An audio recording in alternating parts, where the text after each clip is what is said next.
Hello అందరికీ. ఇవాళ నేను మీకోసము ఒక మంచి రెసిపీని అయితే తీసుకొచ్చేసాను. అదేనండి మెంతి పల్సస్ పులావ్ అనమాట. ఏంటంటే ముందు రోజు నేను ఒక 10 గ్రామ్స్ అయితే పెసలుని, అలానే రాజ్మాని, తెల్ల శనగలు, నల్ల శనగలు, ఎర్ర కందిపప్పు, అలానే ఇంకా పచ్చి బఠానీని ఇవన్నీ కూడా ముందు రోజు నైటే నానబెట్టుకున్నాను.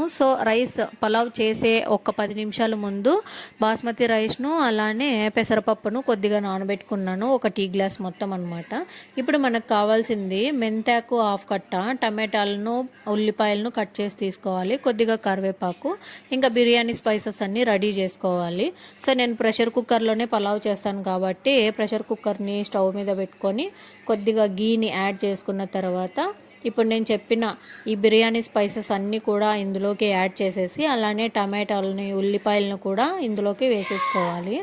ఇంకా కొద్దిగా మగ్గిన తర్వాత మనము ఈ నానబెట్టుకున్న పల్సెస్ ఏవైతే ఉంటాయో అవన్నీ కూడా వాటర్ని వంపేసి ఈ ప్రెషర్ కుక్కర్లోకి వేసేసుకోవాలి. వీటికి మనం కొద్దిగా సాల్ట్ని అలానే కొంచెం పసుపుని యాడ్ చేసుకొని ఇవి మునిగేంత వరకు వాటర్ని అయితే వేసుకొని ఇవి ఒక 80% వరకు మనము ఉడికించుకోవాలన్నమాట. మీరు సపరేట్ బాయిల్ చేసైనా తీసుకోవచ్చు అనమాట. నేను ఇంకా టైం లేదు కాబట్టి ఇంకా ప్రెషర్ కుక్కర్లోనే చేస్తున్నాను కాబట్టి త్వరగా ఉడికిపోతాయి. ఇవి ఇంకా 80% ఉడికిపోయిన తర్వాత మనం కట్ చేసి పెట్టుకున్న మెంతాకును శుభ్రంగా కడిగింటాం కదండి. ఇది కూడా ఇందులోకి వేసేసుకొని టేస్ట్కి తగ్గట్టు కారంని, కొద్దిగా బిర్యానీ మసాలాను అయితే యాడ్ చేస్తున్నాను. వీటిని బాగా మిక్స్ చేసుకోవాలండి.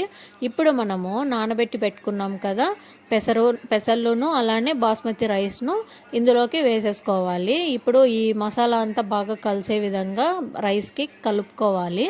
ఇప్పుడు మనము కొద్దిగా అంటే నేను ఒక టీ గ్లాస్ వరకు తీసుకున్నాను రైస్ని. 2.5 గ్లాస్ని యాడ్ చేస్తున్నాను, ఎందుకంటే పల్సస్ అన్నీ ఇంకా కొంచెం మెత్తగా ఉడకాలి కాబట్టి నేను 2.5 గ్లాస్ తీసుకున్నాను వాటరు 1 గ్లాస్ ఆఫ్ బియ్యానికి. ఇప్పుడు మనము టేస్ట్ సరిపడా చూసుకొని రుచి సరిపోయిందా లేదా, టేస్ట్ ఇంకా సాల్ట్ అడ్జస్ట్ చేసుకున్న తర్వాత మనం ప్రెషర్ కుక్కర్ మూతనైతే పెట్టేసుకోవాలి. ఇది ఒక 2 విజిల్స్ వచ్చేంత వరకు పెట్టుకొని అలానే వదిలేయాలండి. 10 మినిట్స్ వదిలేసిన తర్వాత ప్రెషర్ అంతా వెళ్ళిపోయి ఉంటుంది. ఇప్పుడు మనం మూత తీసి చూస్తే మనకు ఎంతో టేస్ట్ మెంతి పల్స్ పలావ్ అయితే రెడీ అయిపోతుంది అనమాట. ఇంకా ప్లేట్లోకి వడ్డించేసుకొని రైతాతో పేర్ చేసుకొని తింటే సూపర్ టేస్టీగా ఉంటుంది అండ్ హెల్దీ కూడా. వెయిట్ లాస్లో ఉన్న వాళ్ళు తప్పకుండా ట్రై చేయాల్సిన రెసిపీ అనమాట ఇది. నచ్చితే వీడియోకి ఒక లైక్ చేయండి.